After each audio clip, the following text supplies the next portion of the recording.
नमस्कार दोस्तों, welcome back to your YouTube channel the nation of Indian institute में आप लोगों का फिर से बहुत बहुत स्वागत है। आज मैं आप लोगों को हिंदी व्याकरण में जो आपसे प्रश्न पूछे जाते हैं, अनेक शब्दों को लिए एक शब्द, उसी के बारे में कुछ मैं आपको इस 5वें लेक्चर में कुछ बेसिक जो कंसेप्ट हैं उनको क्लियर करना चाहेंगे। और जो भी एग्ज़ाम है, चाहे आप कंपटीशन का एग्ज़ाम देते हैं या आप कोई बोर्ड एग्ज़ाम देते हैं, उसमें भी आपको ये सब एग्ज़ाम में क्वेश्चन पूछता है। तो चलिए क्वेश्चन देखते हैं। क्वेश्चन कहता है कि जो इधर उधर से घूमता फिरता आए जाए ना, उसे हम क्या कहेंगे? आगंतुक कहेंगे। यह प्रश्न आप देख रहे हैं स्क्रीन पर, यूपी पीसीएस के एग्ज़ाम 1992 और आईएएस के एग्ज़ाम 1990 में पूछा गया प्रश्न है। ठीक इसी तरह से किसी मत का सर्वप्रथम प्रवर्तन करने वाला क्या कहलाता है? आदि प्रवर्तक कहलाता है। अधिकारपूर्वक कहा गया या किया गया, उसको हम आधिकारिक कहते हैं। किसी देश के वे निवासी जो बहुत पहले से वहाँ आ रहे हैं, उसे हम क्या कहते हैं? आदिवासी कहते हैं।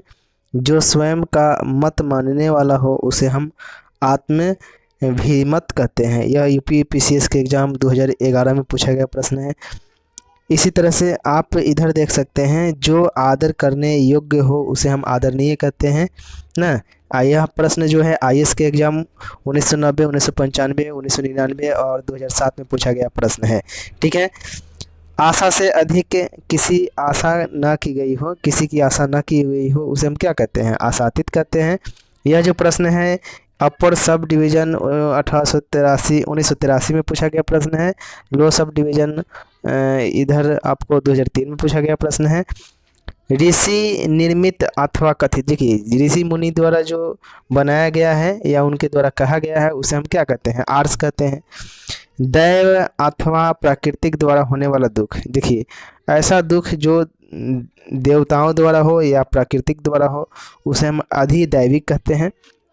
जो भविष्य के प्रति आशावान हो ना, उसे हम आशावादी कहते हैं। दैत्व अथवा प्राकृतिक द्वारा होने वाला दुख तो आपको बता दिए।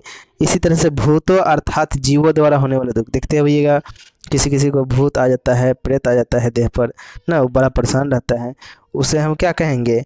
अधिभौतिक कहते हैं। ठीक है। आश्रय देने वाले को हम क्या कहेंगे?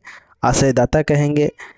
अपने जीवन का स्वलिखित इतिहास, देखिए आप जब अपने जीवन जीते हैं तो जो दिनचर्या लिखते हैं, अपने जीवन में क्या क्या घटा आपके जीवन के साथ, उसको हम आत्मकथा कहते हैं। ठीक है। सबके पास पर्सनल डायरी होता है, उस डायरी में अपना जीवनी लिखता है। ठीक है।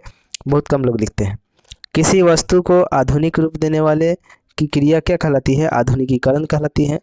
अकस्मात या एकाएक घटित होने वाला घटना क्या कहलाता है? आकस्मिक कहलाता है।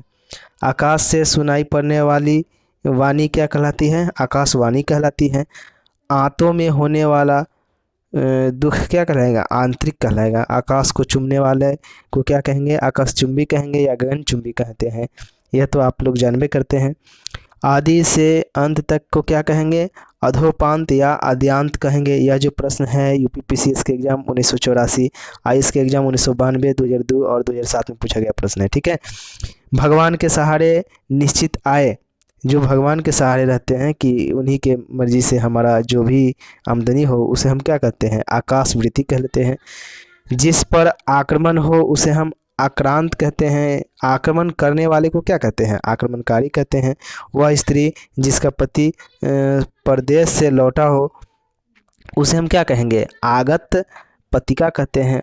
वह स्त्री जिसका पति परदेश से आने वाला हो, उसे हम क्या कहेंगे? आगामी अस्यपातिका कहते हैं। ठीक है। इसी तरह से यहाँ देखिए, जो परंपरा से सुना हुआ हो, जैसे हम लोग कोई चीज़ अपने दादा दादी से भी सुनते हैं ना, तो उसको हम क्या कहेंगे? अनुश्राविक कहेंगे। आकाश में विचरण करने वाले जो भी हैं पशु पक्षी, उसको हम क्या कहेंगे? आकाशगामी कहेंगे, क्योंकि वह आकाश में उड़ते हैं। आकाश में उड़ने वाले को क्या कहेंगे? आकाशचारी कह लेते हैं। ठीक है। इसी तरह से जन्म भर को क्या कहेंगे? आजन्म या जन्म पर्यंत कहते हैं। ठीक है। देख रहे हैं कि सिर से पैर तक का अनेक शब्दों के लिए एक शब्द क्या होगा, आपाद मस्तक होगा। जो ईश्वर को मानता हो उसे हम आस्तिक कहते हैं या आस्तिक कहते हैं, ठीक है। अग्नि से संबंधित या आग का, उसको हम क्या कहेंगे, आग्नेय कहेंगे, क्या कि आग का पर्वची होता है अग्नि, तो अग्नि हो गया, ठीक।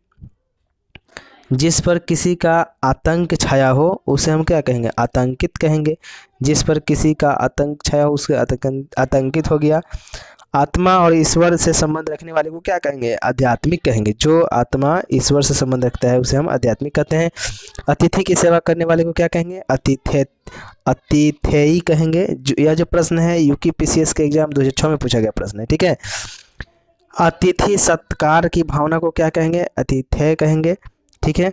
यह यूपीपीसीएस के एग्जाम 2016 में पूछा गया प्रश्न है। अपने आप को किसी के हाथ सौंपना या समर्पित करना उसको क्या कहेंगे, आत्मसमर्पण कहेंगे, ठीक। इसी तरह से आप यहाँ देख रहे हैं आभार मानने वाले को क्या कहते हैं, आभारी कहते हैं। यह प्रश्न रैस एग्जाम 2005, 2008 और यूपीपीसीएस के एग्जाम 2007 में पूछा गया प्रश्न है। जो किसी वंश में बराबर चलता आया हो उसे हम क्या कहेंगे, आनुवांशिक कहते हैं।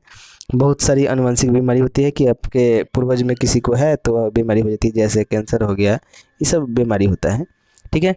मरते दम तक, तो इसको क्या कहेंगे, आमरण कहेंगे, ठीक। प्राणियों के पेट की वह थैली जिसमें भोजन पचता है उसे हम क्या कहते हैं, आमाशय कहते हैं। अब यहाँ हम क्या कहेंगे, अतिथि की सेवा करने वाले को क्या कहते हैं, वो तो कर दिए। अतिथि सत्कार की भावना को क्या कहते हैं, आतिथ्य कहते हैं। अपने आप को किसी के हाथ सौंपना या समर्पित करना क्या कहेंगे, आत्मसमर्पण कहते हैं। ऐसा व्रत जो मरने पर भी समाप्त, ऐसा व्रत जो मरने पर ही समाप्त हो उसको क्या कहेंगे, आमरण व्रत कहते हैं। ऐसा अनशन जो मरने पर ही समाप्त हो उसको क्या कहते हैं, आमरण अनशन कहलाता है, ठीक है। इसी तरह से किसी अवधि से संबंध रखने वाले को क्या कहेंगे, अवधि कहते हैं। जिसके अहंकार का नाश हो गया हो उसे क्या कहेंगे, आंतरगर्भ कहेंगे, ठीक। जन्म लेते ही मर जाना, देखते हुए कोई बच्चा जन्म लेता है उसका मर जाता है, उसको क्या कहेंगे, आदंडपात कहेंगे। अत्याचार करने वाले को क्या कहेंगे, आतैती कहेंगे, या हम लोग भोजपुरी भाषा में अत्याचारी कहते हैं। बालक से वृद्ध तक, जब बालक छोटा रहता है और वह जब लंबी उम्र के बाद बुढ़ा हो जाता है उसको हम क्या कहेंगे, आबाल वृद्ध। जड़ से चोटी तक उसको क्या कहेंगे, अमूलचूल। जन्म लेना और मरना उसको हम क्या कहेंगे, आवागमन कहेंगे, ठीक है। भगवान के सहारे निश्चित आए उसको हम आकाशवृत्ति कहते हैं। यूपीपीसीएस के एग्जाम 2002 में पूछा गया प्रश्न है। वह जो अपने आचार से पवित्र हो, आचार मतलब आचरण, उसको आचार पूर्ण कहते हैं। जो परंपरा से सुना हुआ हो उसे हम अनुवांशिक अनुश्राविक कहते हैं। यह यूपीपीसीएस के एग्जाम 2011 में पूछा गया प्रश्न है। यानी बहुत सारा क्वेश्चन ऐसा है जो रिपीटेड हो जाता है। इसी तरह से यहाँ देखिए, यह सिद्धांत कि मनुष्य को सदा किन्हीं आदर्शों का पालन करते रहना चाहिए उसे हम क्या कहेंगे, आदर्शवाद कहेंगे। जिसे विश्वास या दिलासा दिलाया गया हो उसे हम क्या कहेंगे, आश्वस्त कहेंगे। वह क्लर्क जो आशुलिपि यानी शॉर्ट हैंड जानता है उसे हम आशुलिपिक कहते हैं। वह कवि जो तत्काल या तत्क्षण कविता कर सकता हो उसको हम आंसू कवि कहते हैं। यह प्रश्न यूपीपीसीएस के एग्जाम 2006, 12 और 15 में पूछा गया प्रश्न है, ठीक है। किसी अवधि से संबंध रखने वाले को क्या कहेंगे, आवधिक कहेंगे। जो आलोचना के योग्य हो उसे क्या कहेंगे, आलोच्य कहेंगे। जो किसी वस्तु या व्यक्ति के गुण दोष की आलोचना करता हो उसे हम कहेंगे, आलोचक कहेंगे। यह अप सब डिवीजन क्लर्क 2004-06 में पूछा गया प्रश्न है। इसी तरह से धन से संबंधित रखने वाले को आर्थिक कहते हैं। आयोजन करने वाला व्यक्ति आयोजक कहलाता है, ठीक है। वह जो दूसरे देशों से वस्तु को आयात करता है उसे आयातक कहते हैं।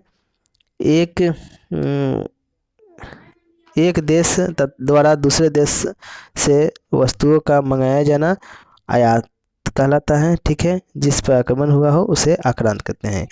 तो हमने आपको इस लेक्चर में अनेक शब्दों के लिए एक शब्द के बारे में कुछ महत्वपूर्ण जानकारी दिया। यदि आपको यह वीडियो अच्छा लगता है तो अपने दोस्त के साथ शेयर कर सकते हैं और चैनल को लाइक कर सकते हैं, सब्सक्राइब कर सकते हैं, ताकि इसी तरह से मैं आप लोगों के लिए और आगे क्लास लेता रहूं। ठीक है, तो हमारे इस चैनल को सपोर्ट जरूर करें।